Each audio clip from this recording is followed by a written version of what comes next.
নবীর আদর্শ তো বাদই দিলাম, নাইলে এত টাকা কেন চুলের পিছে যুবক খরচ করবে? অধিকাংশ যুবকই তো 500 টাকার নিচে চুল কাটা হয় না, কেননা ও চুলের ডিজাইন দেখে নেটের ভিতরে পছন্দ যেটা হয় ওটাকে দেয় স্ক্রিনশট, নিয়ে যায় সেলুনে, সেলুনওয়ালা ডিজাইন দেখেই কাইতয়া পড়া যায় আর বলে এটা 500-র কমে কাটা যাবে না। কিন্তু ওর তো ডিজাইন দিলের ভিতরে ঢুকে গেছে, ও বলে 500 কেন, 1000 হইলেও কাটবো, কাট। 500 টাকা দিয়ে চুল কাটায়। মা বোনরা ফ্যাশন করে নেটে দেখা। ইসলামে কি সাজগোজ নাই?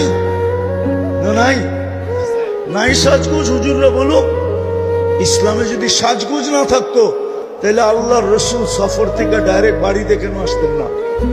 ওটা তো হাদিসে আছে, ডাইরেক্ট বাড়িতে আসতেন না। জিজ্ঞাসা করছে, ইয়া রাসূলুল্লাহ, এতদিন পরে আসলাম, ডাইরেক্ট যায় ঢুকা যাই? আল্লাহ রসুল বলছেন না, কোন অবস্থায় আছে তুমি কি জানো? হয়তো যায়া দেখবে চুল এলোমেলো, কাপড় সাপড় ময়লা শয়লা, সাজ নাই গুজ নাই। বাড়িতে তুমি ঢুকবা, লাগবো তোমার কাছে কাজের মহিলার মতো, তো তোমার মন লাগবে না।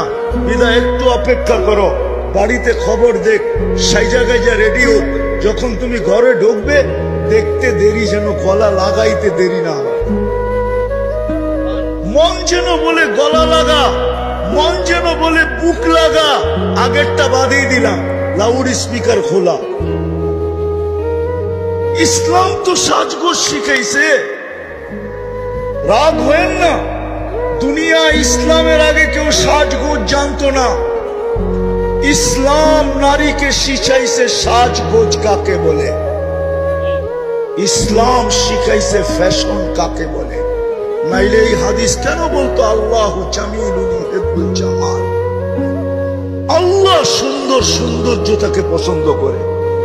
আল্লাহর রসুল সাহাবী রসুলকে কেন বলতো তুই এরকম চলস কেন? আল্লাহ কি তোকে কিছু দেয় না? বলছে দিছে। বলে তাইলে নেয়ামতের আসর তোর উপরে প্রকাশ পাওয়া চাই। ইসলাম তো দুনিয়াকে সাজগোজ শিখাইছে।